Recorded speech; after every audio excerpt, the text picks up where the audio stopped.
Hello and welcome to Planted Nutrition. My name is Luke, I'm a nutritionist, and in this video we're talking about the fundamentals of an anti-inflammatory diet. So, what is inflammation?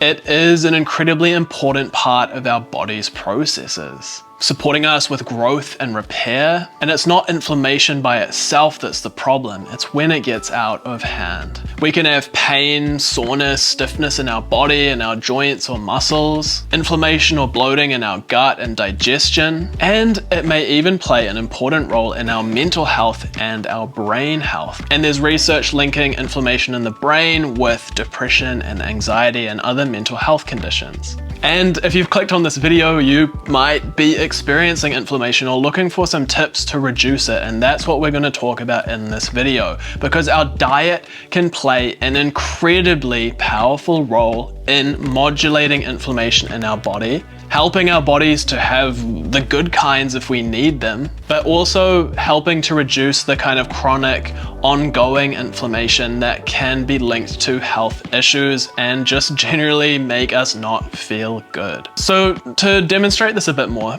think about when you get a cut, like if you cut your finger, for example. After a short while, it gets red and swollen.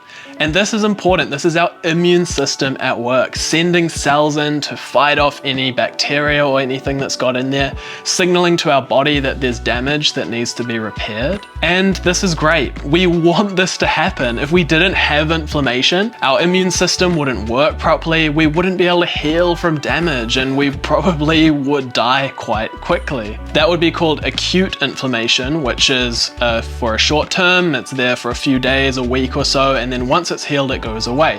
Whereas chronic inflammation is kind of ongoing, it's more pernicious or insidious because it's always there, and it can be signaling maybe something deeper that's going on. But it could also be related to our diet. Because, for example, certain components of our diet, like omega-3 fats, our bodies need them. We need to get them from our diet. We can't make them ourselves. These get converted into signaling hormones like prostaglandins that can modulate inflammation, basically signaling to increase or reduce inflammation in our body. So if we don't have enough of these building blocks, we might be experiencing more inflammation than we should be, for example. And as I always talk about, it's our dietary pattern that's most important. So if you're new, our dietary pattern is the pattern of foods that we're eating most of the time, and we want to be creating an anti-inflammatory diet pattern, basically. So what we're eating most of the time is going to be contributing to reducing inflammation rather than increasing it. And what is an anti-inflammatory dietary pattern? Well,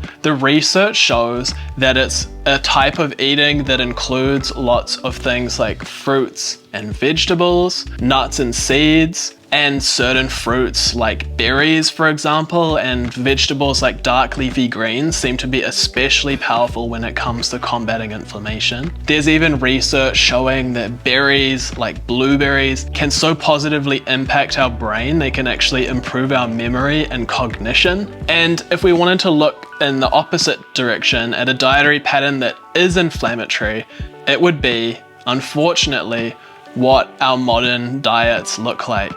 Lots of processed foods, so these are things that have been altered from their natural state. Basically, they come from a factory, they're in a box, they have lots of added ingredients and things that we wouldn't naturally find.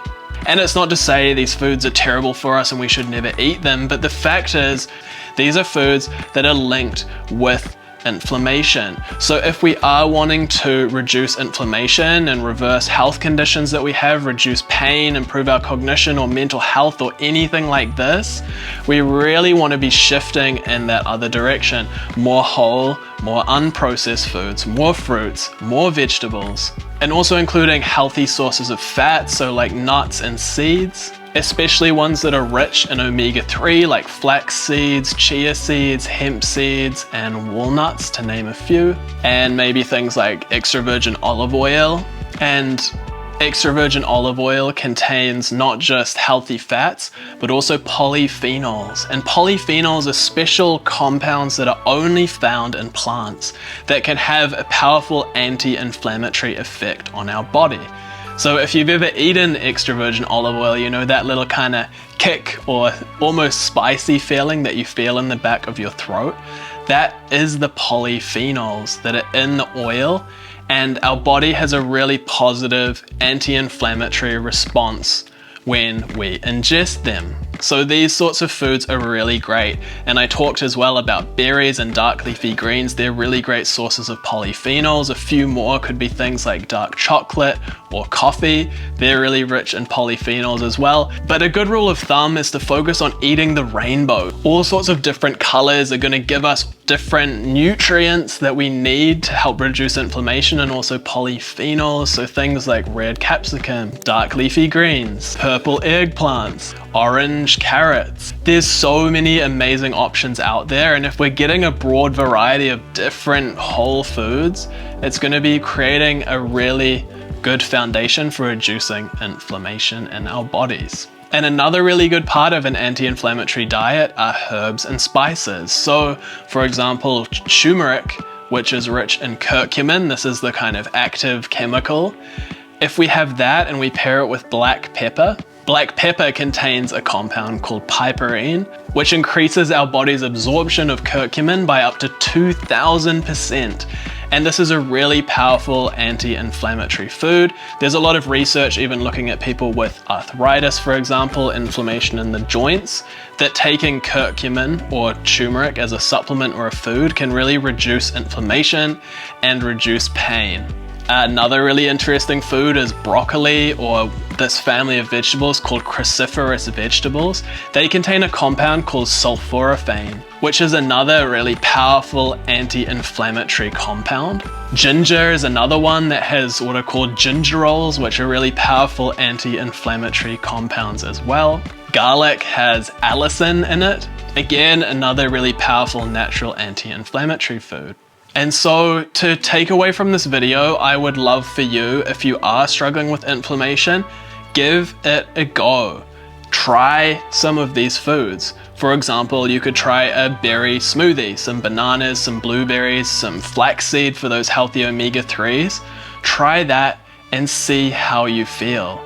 Try making a salad with some dark leafy greens, maybe a dressing with extra virgin olive oil. Try a vegetable curry with some onions and garlic, some turmeric with the curcumin, a little bit of black pepper to activate and help us to absorb it, maybe some chickpeas for some plant protein, and even wilt some spinach into there to get some dark leafy greens and more polyphenols into there.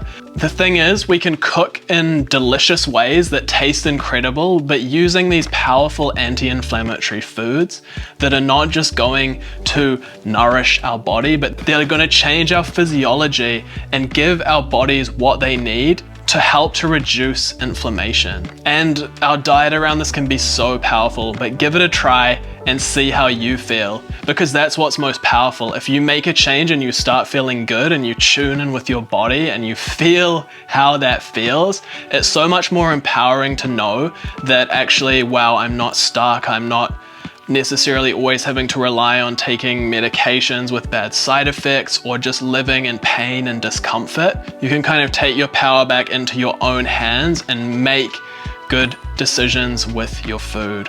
And if this is something that you're struggling with and you need a bit more support around, because I know it can seem so overwhelming and confusing, and if you need a bit more guidance, I offer free 30-minute health consultations. You can book one at the link in the description. I would love to support you if you need that. I hope you've enjoyed this video. See you in the next one, and stay healthy, my friends.